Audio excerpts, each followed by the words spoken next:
Good hello and welcome to lesson 4 in my introductory series of 6 right hand guitar lessons for beginners to intermediate players who would like to learn how to play the guitar using their right hand as opposed to using a pick or a plectrum. In the first few lessons we've learnt how to place our right hand on the guitar, elbow on the top of the body, forearm coming down across the top of the body of the guitar, landing on the strings so that the thumb rests gently on the 6th string at the top. That's the P, pulgar in Latin. The index, indicio, medulla, annular, IMA fingers on 3, 2, 1, their home positions for the right hand. In the first 3 lessons, we'd learnt how to play arpeggios and chords using the right hand. The chord being playing all of the notes together using the 3 fingers for the 3 treble strings, plucking underneath the hand, and then adding the bass thumb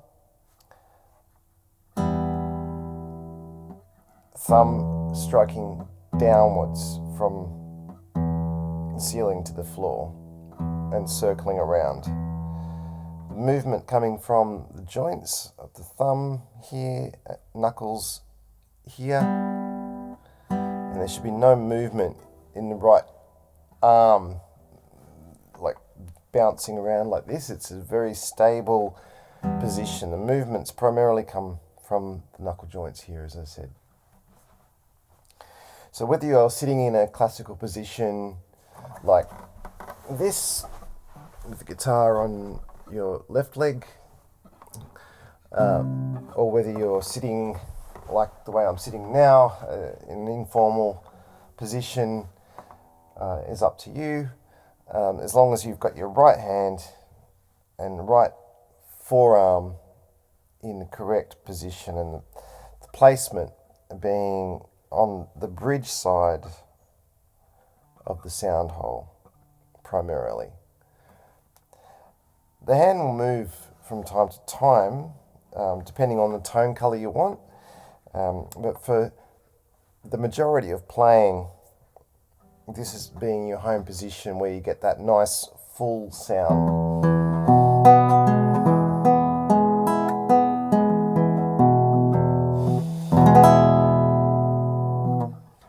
Further down towards the bridge, a slightly more brittle sound.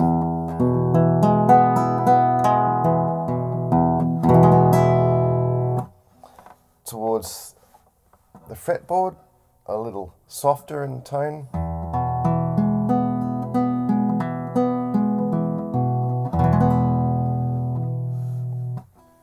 So you've got a variation of tone colours depending on where the right hand's placed. But for our purposes, as at the beginning of learning how to use the right hand, we're leaving the right hand primarily in this position here. We hadn't done much left hand. I'd introduced a couple of notes, being the note C, 1st fret, 2nd string, the note D, 3rd fret, 2nd string, and the note F, 1st fret, 1st string. And that is using fingers 1 and finger 3 on the left hand. Left hand fingers 1, 2, 3, 4 used in the first position, which is the first 4 frets. 1, 2, 3, 4 is the home positions for those 4 fingers. So when we're playing C, 1st fret, it's the 1st finger. D, 3rd fret, 3rd finger. F, 1st fret, 1st finger. We established that playing the open strings like this, with just the fingers on the right hand, is an E minor chord, E, B, G, E, G, B.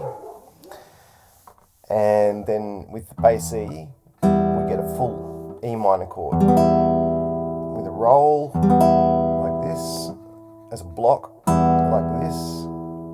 Roll meaning slightly separated, block meaning all together.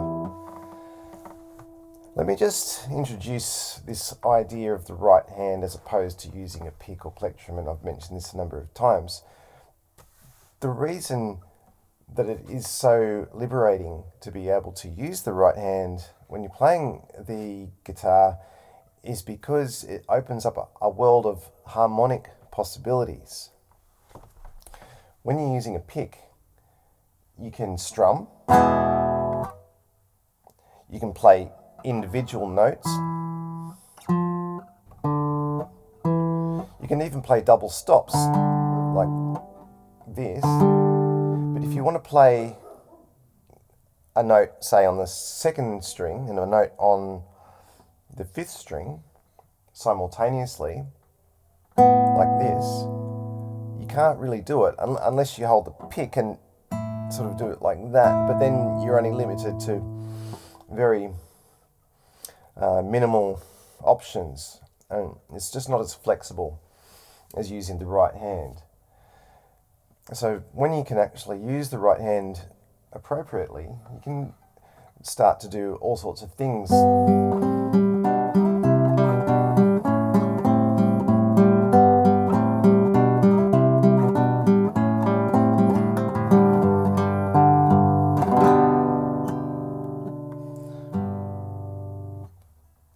That weren't possible when you were using just the pick.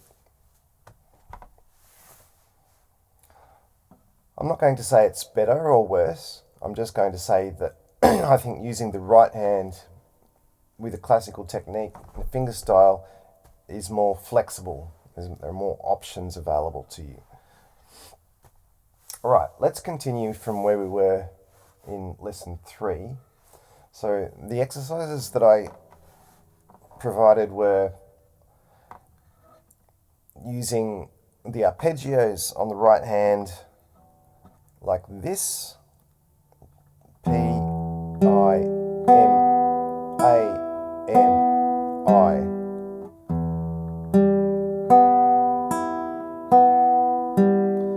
And then the inverse, P, A, M, I, M, A, P, A, M, I, M, A.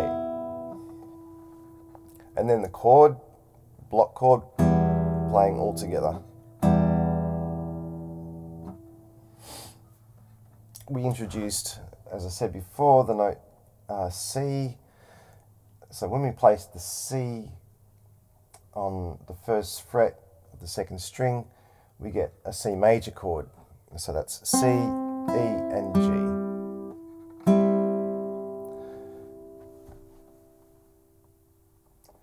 When we play it as an arpeggio, it sounds like this. And I introduced this option of moving to fret 3 to the D, and we get this.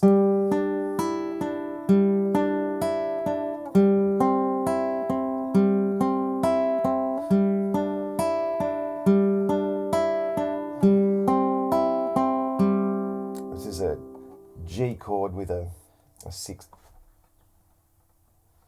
And then with the first finger here on the first fret of first string, F, we get a G7 chord, which is one of the closest related chords to the C.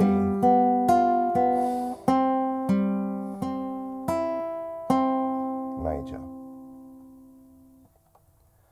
So the practice examples were playing the arpeggio of C major to the G6, G7,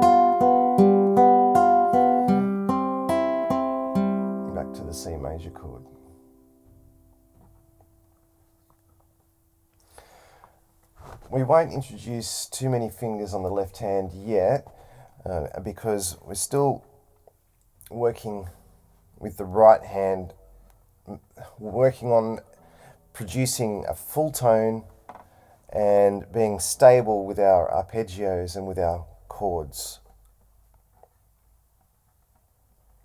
So for the new material this week, I'd like to introduce playing chords, block chords, in a slightly different way. So previously we just used all three fingers at the same time and then all three fingers with the thumb. Now let's introduce playing three fingers, or two fingers and the thumb. So rather than playing all of the fingers simultaneously like this, we'll just play the I, M and the thumb. Still an E minor chord, but without that top E string. And then using the M and A fingers on the second and first string with the thumb, still an E minor chord, but without the G now. So try swapping between those two options.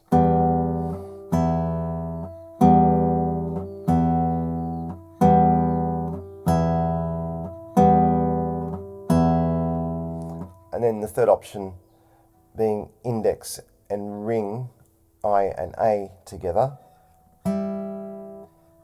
still on the E minor chord with the bass E.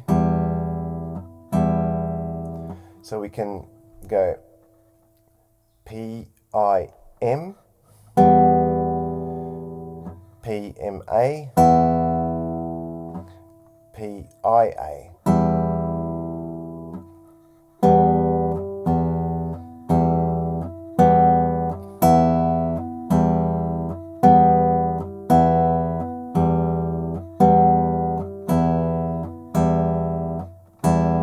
Together at the end. This helps to build fluency and dexterity in the right hand so that you get used to playing the strings with the different fingers at different times. As this becomes more fluent and you become more confident with using the right hand fingers for playing chords, then you start to play naturally without even thinking about it. So you sort of pick up the guitar and you can do almost anything that you want to do.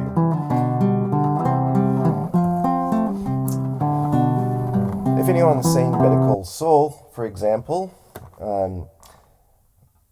it sounds like this.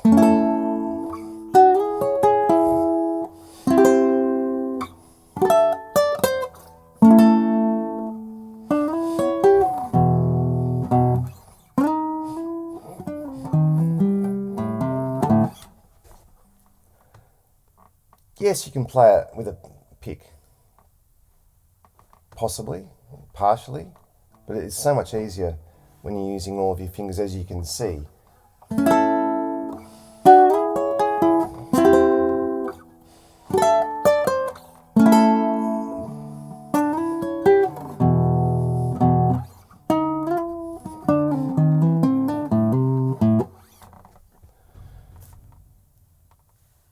So it is definitely worth persisting, and if you continue practicing those exercises that I've given you, including the arpeggios, the chords, C major, G with a 6, G7,